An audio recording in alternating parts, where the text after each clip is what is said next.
Hello everyone, कैसे हो आप सब। मैं आपका बड़ा भाई प्रियांशु स्वागत करता हूं आप सभी का अपने छोटे से परिवार पे आरपी एडुटेक के इस चैनल पे। आज हम लोग क्लास 10th इकोनॉमिक्स का ऑब्जेक्टिव क्वेश्चंस करने वाले हैं जो आपके एग्जाम में पूछे जाते हैं। आप जो भी बोर्ड एग्जाम की तैयारी कर रहे हो बच्चों, एक बात को ध्यान में रखना कि आप लोगों का जो सब्जेक्टिव क्वेश्चंस होते हैं जो 2 नंबर 5 नंबर में पूछे जाते हैं, उन क्वेश्चंस में हो सकता है कि आपको पूरे के पूरे नंबर ना मिले। हो सकता है 5 नंबर के जो क्वेश्चन पूछे जाते हैं उसमें से 2 नंबर आपको मिले, किसी किसी को 4 नंबर मिल जाते हैं, लेकिन 5 में 5 तो भैया किसी को नहीं मिलता है। मैं आप सबको एक बात बता देना चाहता हूं कि आपके बोर्ड एग्जाम में अच्छे मार्क्स आपके ऑब्जेक्टिव ही लाते हैं, ठीक है। तो हम लोग आज वही करने वाले हैं, डेवलपमेंट चैप्टर्स जो हम लोगों ने किया था क्लास 10th का, ठीक है। तो उसका हम लोग क्या करने वाले हैं बच्चों, तो ऑब्जेक्टिव कर लेंगे, ठीक है। तो चलिए हम लोग आज स्टार्ट करते हैं। देखो आज का हमारा पहला क्वेश्चन है। और हाँ दोस्तों, आप लोगों ने पिछले जो भी लेक्चर मैंने लिए हैं क्लास 10th इकोनॉमिक्स का, वो आप लोग देख लोगे। ये आपका ये सेशन है, ऑब्जेक्टिव का सेशन है, ठीक है। तो चलिए हम लोग स्टार्ट करते हैं। मैंने पेन ले लिया एक साथ। और आपका फर्स्ट क्वेश्चन है बच्चों कि अरे भाई, आपका फर्स्ट क्वेश्चन है कि सामान्यतः किसी देश का विकास किस आधार पर निर्धारित किया जाता है। मैंने आपको बताया था, ठीक है। तो आपको बताना है कि प्रति व्यक्ति आय के आधार पर विकास का निर्धारण किया जाता है, या फिर औसत साक्षरता दर पे किया जाता है, लोगों का स्वास्थ्य स्तर पे किया जाता है, या फिर उपरोक्त सभी पे किया जाता है, ठीक है। तो यहाँ पे बच्चों देखो, किसी देश का विकास किस आधार पर निर्धारित किया जाता है, तो मैंने आपको बताया था कि किस आधार पर किया जाता है, यानी कि ये चारों के चारों आंसर सही हो जाएंगे, ठीक है। अब वो विश्व बैंक जो है वो अपने अनुसार निकालता है ये रिपोर्ट, विकास का जो यूएनडीपी है वो अपने हिसाब से निकालता है, ठीक है। लेकिन यहाँ पे किसी देश का विकास किस आधार पर किया जाता है, तो ये चारों के चारों एकदम सही है। और आप लोग ये भी बताओ कि ये किस आधार पे किए जाते हैं, तो आप लोगों को बताना है कि यूएनडीपी। मैंने ये बताया था आपको लेक्चर में, ठीक है। अगर कोई पूछ दे कि विश्व विकास रिपोर्ट जो विश्व बैंक किस आधार पे तैयार करता है, तो आपको बताना है किस आधार पे, तो प्रति व्यक्ति आय के आधार पे, ठीक है। तो ये मैंने आपको लेक्चर में करा दिए थे। चलो अब हमारा दूसरा क्वेश्चन है कि प्रति व्यक्ति आय पर कैपिटा इनकम को अन्य किस नाम से जाना जाता है, ठीक है। तो आपको बताना है कि प्रति व्यक्ति आय यानी पर कैपिटा इनकम को अन्य किस नाम से जाना जाता है। आपको याद होगा कि मैंने जो कराया था आपको लेक्चर, उसमें एनसीईआरटी का एक कट भी लगाया हुआ था आपको प्रूफ देने के लिए कि देखो बच्चों एनसीईआरटी आधारित ही सब कुछ यहाँ पे बताऊंगा, ठीक है। तो आपको याद होगा कि मैंने औसत आय को बताया था, ठीक है, औसत आय को बताया था, ठीक है। तो आपका आंसर क्या हो जाएगा, बी, ठीक है। कितने बच्चों यहाँ से भागलपुर से हो, ठीक है। तो चलो हम लोग नेक्स्ट क्वेश्चन की ओर चलते हैं। देखो बच्चों, और तीसरा क्वेश्चन है हमारा, निम्नलिखित में से किस पड़ोसी देश का मानव विकास सूचकांक यानी कि HDI human development index Bharat से बेहतर है, आपको ये बताना है। तो मैंने आपको बताया, ये क्वेश्चन भी मैंने एनसीईआरटी में कराया था। तो आपको इसमें बताना है कि बांग्लादेश है क्या, नेपाल है, या फिर श्रीलंका है, या फिर पाकिस्तान है, ठीक है। तो आपको ये बताना है option A B C D में से कि कौन सा ऑप्शन सही है, ठीक है। तो बच्चों मैंने आपको सी नंबर ऑप्शन सही बताया, क्योंकि देखो मैंने उस टाइम पे एनसीईआरटी का जब लेक्चर कराया था उस टाइम बताया था कि देखो श्रीलंका जो है वो क्या है यहाँ पे क्वेश्चन, एचडीआई यानी कि ह्यूमन डेवलपमेंट इंडेक्स के आधार पर भारत से अच्छा है, ठीक है। लेकिन आपको ये चीज़ भी ध्यान रखने की ज़रूरत है कि अभी वर्तमान टाइम पे श्रीलंका जो है वो बैंक करप्ट हो चुका है, लेकिन एनसीईआरटी थोड़ा धीरे धीरे अपडेट जब करेगी तो ये वहाँ पे मेंशन कर दिया जाएगा। हालांकि आपको ध्यान में रखना है बोर्ड एग्जाम के पर्सपेक्टिव से इस क्वेश्चन को, ठीक है। अगर कोई पूछ दे तो अभी तो फिलहाल जो श्रीलंका है उससे तो बेहतर भारत है, ठीक है। चलो हम लोग नेक्स्ट क्वेश्चन की ओर चलते हैं दोस्तों। दूसरा क्वेश्चन है बच्चों कि विश्व बैंक की विश्व विकास रिपोर्ट के अनुसार देशों का वर्गीकरण किस आधार पर किया जाता है। सामने लाइट जल रहा है, आँख से देखने में प्रॉब्लम हो रहा है। देखो बच्चों, ये मैंने अभी कुछ टाइम पहले ही आपको बताया था, जो फर्स्ट क्वेश्चन कराया था, ठीक है। तो इस क्वेश्चन का आंसर हर किसी बच्चों का सही होना चाहिए, ठीक है। तो बताओ, प्रति व्यक्ति आय के आधार पर कराता है, साक्षरता दर पे कराता है, या फिर स्वास्थ्य और सेवाएं के आधार पर, या फिर क्रय शक्ति के आधार पर। बच्चों यहाँ पे आपको एक चीज़ को ध्यान रखना है कि जब भी विश्व बैंक की विश्व विकास रिपोर्ट की बात आएगी, देखो मैं आपको एक ट्रिक बता देता हूँ कि जब भी आप लोग जहाँ पे भी विश्व बैंक की विश्व विकास रिपोर्ट देखो तो वहाँ पे आपको पर कैपिटा इनकम की बात करनी है, ठीक है। पीसीआई, क्या किस चीज़ की बात करनी है बच्चों, तो पीसीआई यानी कि पर कैपिटा इनकम की बात करनी है, ठीक है। तो यहाँ पे किसकी कौन सा आंसर हो जाएगा, प्रति व्यक्ति आय। ये सब अगर स्वच्छ साक्षरता दर की बात करोगे या फिर स्वस्थ सेवाएं की, तो ये फर्स्ट क्वेश्चन में जो हमने किया था वो दूसरी बात है, यूएनडीपी के अंतर्गत आता है, वो यूएनडीपी वैसा रिपोर्ट जारी करेगा। ठीक है।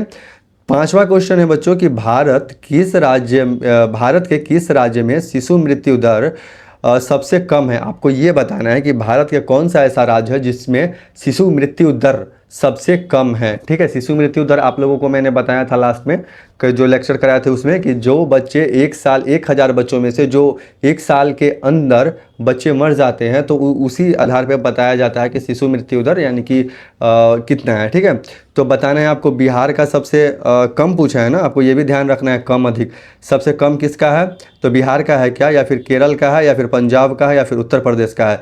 ठीक है। तो आपका आंसर हो जाएगा बच्चों बिहार का है, सबसे कम पूछा है। तो सॉरी बिहार का सबसे कम पूछा है ना बच्चों, तो सबसे कम किसका है, सबसे कम बच्चों केरल का है। ठीक है। केरल का, ये ध्यान देना है, सबसे कम किसका है, केरल का। ज़्यादा पूछता, अगर यहाँ पे ज़्यादा पूछता तो किसका होता, तो बिहार का होता। ठीक है ना। चलो दोस्तों, अगर हम नेक्स्ट क्वेश्चन की ओर चलते हैं तो आपको बताना है यहाँ पे कि भूमिहीन ग्रामीण मजदूरों के लिए विकास का सबसे उपयुक्त लक्ष्य क्या होगा। ये मैंने जब क्लास अपना स्टार्ट किया था तो उसी टाइम सॉरी बच्चों, मैंने कल लेक्चर नहीं कल ये ऑब्जेक्टिव मैं कल ही करा देता, लेकिन मेरा तबीयत ठीक नहीं था, यही कारण है कि मैं नहीं करा पाया था। सो थोड़ा सा अगर दिक्कत हो तो माफ़ करिएगा। ठीक है। आपका क्वेश्चन है बच्चों कि भूमिहीन ग्रामीण मजदूरों के लिए विकास का उपयुक्त लक्ष्य क्या है। ठीक है। तो मैंने जब ये लेक्चर लिया था एनसीईआरटी पे आधारित जो लेक्चर लिया था मैंने, आप लोगों ने देखा होगा, तो उस पर मैंने बताया था कि जो विकास के लक्ष्य है वो अलग अलग होते हैं। ठीक है। भूमिहीन मजदूरों के लिए क्या है, एक संपत्तिशाली या फिर भूमि कह सकते हैं कि जिसके पास बहुत ज़्यादा भूमि संपत्ति वाले लोग हैं, उनके लिए उनके घर की महिलाओं के लिए विकास का अर्थ क्या है, या फिर जो शहरी लोगों के लिए विकास का अर्थ क्या है, शहरी बेरोजगार के लिए विकास का अर्थ क्या है, यानी कि शहर में रह रहे बेरोजगार युवक के लिए विकास का अर्थ क्या है, या फिर शहर में संपत्तिशाली परिवार के लड़के के लिए विकास का अर्थ क्या है। तो ये सब मैंने आपको बताया था। ठीक है। तो बताना है आपको बच्चों कि भूमिहीन ग्रामीण मजदूरों के लिए उपयुक्त में से विकास का लक्ष्य क्या होगा। तो बताओ, विदेशों में बसना, तो बिल्कुल नहीं होगा। उच्च समर्थन मूल्य, तो बिल्कुल नहीं होगा। और अधिक दिन काम और बेहतर मजदूरी, ये होगा, तो बिल्कुल यही होगा। ठीक है बच्चों। शहर में मकान खरीदना, ये भी नहीं होगा। ठीक है। तो चलो हम लोग नेक्स्ट क्वेश्चन की ओर चलते हैं। हमारा अगला क्वेश्चन है कि एक वर्ष में पैदा हुए 1,000 बच्चों में से 1 वर्ष की आयु से पहले मरने वाले बच्चों का अनुपात क्या कहलाता है। तो अभी जस्ट बच्चों मैंने ये बताया है कि क्या कहलाता है। आप मेरी बातों पे अगर गौर करोगे तो अगला क्वेश्चन आपसे खुद बनने लगेगा। ठीक है। तो आपको बताना है बच्चों, जन्म दर कहलाता है तो बिल्कुल नहीं कहलाता है, मृत्यु दर कहलाता है तो बिल्कुल नहीं कहलाता है, शिशु मृत्यु दर कहलाता है तो बिल्कुल यही कहलाता है, साक्षरता दर की तो बात ही नहीं है। ठीक है। चलिए हम लोग नेक्स्ट क्वेश्चन की ओर चलते हैं। और आप लोगों से मैं एक अनुरोध और करता हूं कि आप लोग मेरे बताने से पहले आप लोग कमेंट बॉक्स में आंसर लिख दोगे, या फिर कमेंट बॉक्स में ना लिख पाओ तो अपने माइंड में क्लिक ज़रूर करना आंसर को। ठीक है। चलिए, यूएनडीपी के द्वारा, देखो मैं उस टाइम से यूएनडीपी कर रहा हूँ। ठीक है। और यूएनडीपी आ ही गया। ठीक है। यूएनडीपी के द्वारा मानव विकास रिपोर्ट एचडीआर तैयार करने का मुख्य आधार क्या है। ठीक है। तो देखो, प्रति व्यक्ति आय भी है, लोगों के स्वस्थ स्तर भी है, लोगों का शिक्षा स्तर भी है, और उपयुक्त में से सब, यानी कि ये तीनों का तीनों तो है ही। तो आंसर क्या हो जाएगा बच्चों, डी। ठीक है। तो इस तरह से आप लोगों को एकदम दिमाग में क्लिक करना है। मैं ये कंप्लीट उम्मीद कर पा रहा हूँ कि आप लोग ये सारे के सारे सही आंसर जवाब में भर रहे होगे। और आप लोगों से एक अनुरोध और है कि आप लोग जब कंप्लीट लेक्चर का अटेंड कर लो तो लास्ट में ये बताना कि कितने आंसर्स आपके सही हुए। ठीक है। देन हम लोग स्टार्ट करते हैं। सतत पोषणीय विकास जो है, सस्टेनेबल डेवलपमेंट का मुख्य उद्देश्य क्या है। केवल वर्तमान पीढ़ी का विकास। ठीक है। दूसरा है कि पर्यावरण बचाकर भावी पीढ़ी हेतु संसाधन रखना, केवल भारी औद्योगिक विकास, या फिर केवल प्राकृतिक संसाधनों का दोहन करना। तो आप लोगों से एक क्वेश्चन है कि मैंने सस्टेनेबल डेवलपमेंट यानी कि सतत पोषणीय विकास बताया था, या फिर बच्चों इसको ना कहीं कहीं आप देखोगे तो संधारणीय विकास भी लिखा रहता है। ठीक है, तो सस्टेनेबल डेवलपमेंट के अंतर्गत मैंने आपको बताया था कि आज जो आप लोग संसाधन रिसोर्सेज का यूज़ कर रहे हो, इसको इस तरीके से यूज़ करो कि हमारे जो भावी पीढ़ी है, आने वाली पीढ़ी है, वो भी इन संसाधनों का यूज़ कर सके। जैसे नवीकरणीय अनवीकरणीय संसाधन के बारे में मैंने बताया था कि भूमिगत जल हो गया, फिर पेट्रोलियम हो गया। पेट्रोलियम का हम लोग आज बहुत ही ज़्यादा खपत कर रहे हैं, अगर एक टाइम पे ये ख़त्म हो जाएगा तो हमारे आने वाली जो पीढ़ी है वो इन सब चीज़ों का क्या नहीं कर पाएगी, तो भोग नहीं कर पाएगी। और सच बताता हूँ ये एक टाइम पे ख़त्म हो जाएगा, और पेट्रोलियम जैसे अनवीकरणीय संसाधनों की प्राप्ति बहुत देर से होती है ना। तो चलिए हम लोग इसका आंसर क्या होगा आप लोगों को बताओ। अब तो आप लोग बता ही दोगे, बताओ इसका आंसर बताओ। मैं नहीं बताने वाला इसका आंसर तो तुम लोग बताओगे, है ना। देखो बच्चों, पर्यावरण बचाकर भावी पीढ़ी हेतु संसाधनों को रखना, ठीक है। तो क्या हो जाएगा, पर्यावरण बचाकर भावी पीढ़ी हेतु संसाधन रखना। तो ऑप्शन नंबर आपका बी। बेंगलोर से कितने बच्चे हैं? सॉरी बच्चों, बेंगलोर से तो नहीं होगे, ठीक है। चलो, भुवनेश्वर से हो? नहीं, भुवनेश्वर से भी नहीं लगते। बांग्लादेश से हो? नहीं, बांग्लादेश वाले भी नहीं लगते। हो गए यूपी, बिहार, मध्य प्रदेश, राजस्थान, इन्हीं एरिया में से कोई ना कोई हो गए, है ना। तो चलो कमेंट करना कहाँ से हो। अब दोस्त, क्वेश्चन नंबर 10 है कि किसी देश की कुल आय को उसकी कुल जनसंख्या से भाग देने पर क्या प्राप्त होता है। अब इस क्वेश्चन का आंसर आप लोगों ने नहीं दिया तो पिटाई होने वाली है आप सबकी। आप लोगों को मैंने ये बहुत अच्छे से जब चैप्टर्स पढ़ाया था मैंने आपको, तो वहाँ पे इसका न्यूमेरिकल भी बताया था। एक मैंने खुद बताया था और एक तो भाई एग्जाम्पल पीपीटी में था पहले से, तो वो बताया था, ठीक है। तो इसका आंसर आपको कंप्लीट बताना है। अगर इसका आंसर नहीं बताया तो सच बताता हूँ पिटाई होने वाली है आपको, ठीक है। तो इसको क्या कहते हैं, राष्ट्रीय आय कहते हैं, प्रति व्यक्ति आय कहते हैं, सकल घरेलू उत्पाद कहते हैं, या फिर शुद्ध आय कहते हैं। इसका आंसर अगर तुम लोगों ने नहीं बताया तो सच बताता हूँ गुस्सा आ जाएगा, ठीक है। आंसर जल्दी से कमेंट बॉक्स में लिख देना, ठीक है। इसका आंसर हो जाएगा बच्चों, क्या हो जाएगा, प्रति व्यक्ति आय। मैंने बताया था कि देश की जितनी जनसंख्या है, देश की जितनी भी जनसंख्या है और फिर जितना राष्ट्रीय आय है, उसको अगर भाग दे दोगे देश की कुल आय और उसकी कुल जनसंख्या से भाग दे दोगे, कुल आय यानी कि नेशनल इनकम का भाग दे दोगे पॉपुलेशन से, तो यानी कि टोटल पॉपुलेशन से, यानी कि टी से टोटल, पी से पॉपुलेशन, एन से नेशनल, आई से income, national income upon total population. तो आपको क्या निकल जाएगा बच्चों, तो आपको पर कैपिटा इनकम निकल जाएगा, यानी कि पीसीआई निकल जाएगा, ठीक है।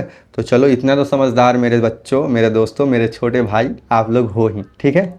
चलो, मानव विकास सूचकांक यानी कि एचडीआई का मापन किस अंतर्राष्ट्रीय संस्था के द्वारा किया जाता है। तो आप लोग बताओ, एचडीआई का मापन किस अंतर्राष्ट्रीय संस्था के द्वारा किया जाता है। आप लोगों को मैं इससे पहले भी कितने क्वेश्चन में आप लोगों ने अगर नोटिस किया होगा, थोड़ा भी दिमाग लगा करके देख रहे हो लेक्चर, तो आप लोगों को इसका भी आंसर मिल गया होगा। विश्व वर्ल्ड बैंक तो बिल्कुल नहीं।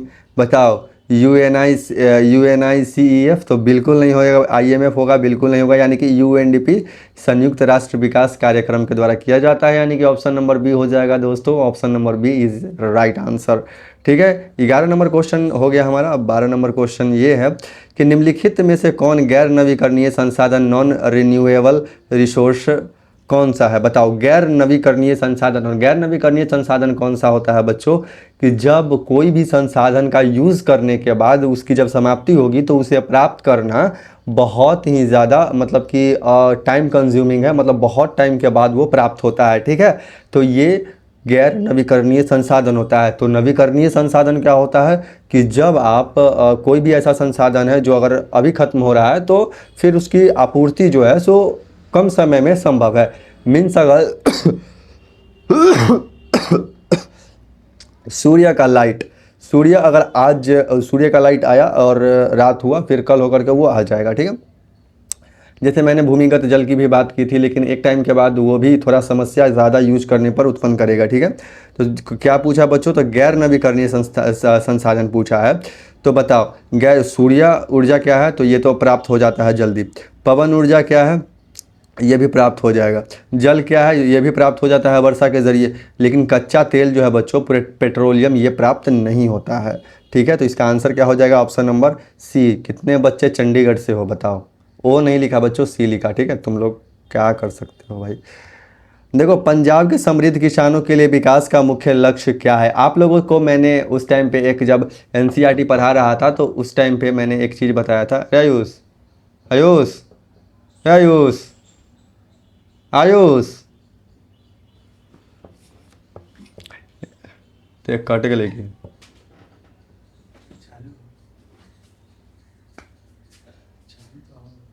बॉल बंद हो गई रही, गले गले।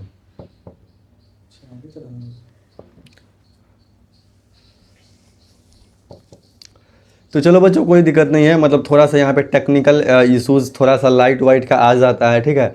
तो मतलब इसके लिए सॉरी। तो चलिए हम लोग स्टार्ट करते हैं। हम लोग इस वीडियो को कट भी नहीं करेंगे ताकि आप लोग समझो थोड़ा सा कि कितना मेहनत किया जाता है आप लोगों के लिए। अगर आप लोगों ने थोड़ा नहीं इस पे प्यार दिखाया तो फिर वो थोड़ा सा प्रॉब्लम कर लेता है हम लोगों के लिए, है ना। तो चलिए स्टार्ट करते हैं कि पंजाब के समृद्ध किसानों के लिए विकास का प्रमुख लक्ष्य क्या है, ठीक है। तो मैंने इसमें भी बताया था आपको कि जब एनसीईआरटी का जब मैंने कट लगाया था तो वहाँ पे भी मैंने आपको बताया था, चैप्टर कराया था, उस टाइम भी बताया था। तो बताओ, सस्ते मजदूर मिलना ये था, या फिर फसलों का उच्च समर्थन मूल्य मिलना, ठीक है, कम उपज प्राप्त करना, या फिर खेती छोड़ना। देखो, पंजाब के समृद्ध किसानों के लिए विकास का प्रमुख लक्ष्य क्या है, तो मैंने उस टाइम पे बताया था कि पंजाब के किसान जो है वो क्या कहते हैं उसको, श्रम पे, यानी कि कम पैसों पे चाहते हैं कि मज़दूरों को हायर करें, या फिर उनका जो फसल है वो ज़्यादा क्या कहते हैं, ज़्यादा दामों में बिके, और उससे वो क्या करे कि अपने बच्चों को वो विदेशों में बसा सके। तो इस टाइप से पंजाब के किसान चाहते हैं। तो सस्ते मजदूर मिलना ये भी हो जाएगा बच्चों, ठीक है। यहाँ पे देखो, यहाँ पे ऑप्शन बी और सी, सॉरी ए और बी, संभावनाएं इन दोनों की हो सकती है, ठीक है। इन दोनों की संभावनाएं हो सकती है, लेकिन अगर मैं आपसे बात करूं तो यहाँ पे ऑप्शन तो भाई चारों में से कोई एक ही होगा। तो चारों में से कोई एक कौन सा होगा, मैं उसकी बात करता हूँ, ठीक है। तो देखो, ये कलरवा चेंज नहीं हो रहा है, कलर कुछ अच्छा लेते हैं, एक के कलर में मज़ा नहीं आता है। चलो वाइट कलर लेते हैं।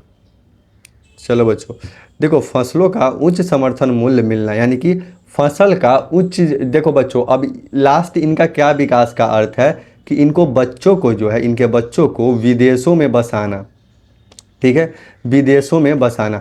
यही कहते हैं कि आप लोग जब चैप्टर कर लेते हो तो ये सब क्वेश्चन जो है सो आपके फंसने वाले नहीं हैं।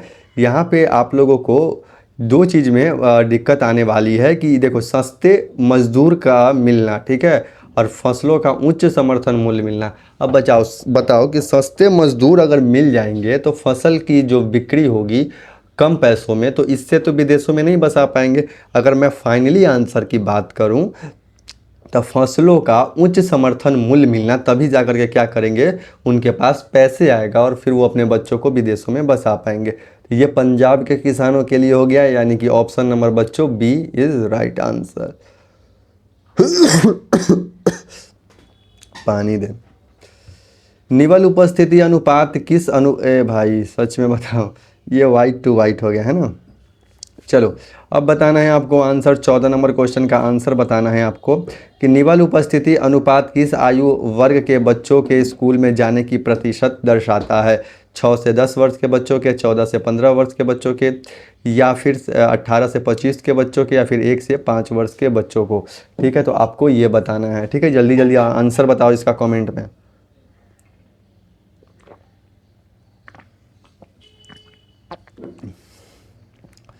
ठीक है, आपको बताना है, ठीक है, कि निवल उपस्थिति अनुपात किस वर्ग आयु के बच्चों के अथी में स्कूल में प्रतिशत को दर्शाता है, ठीक है।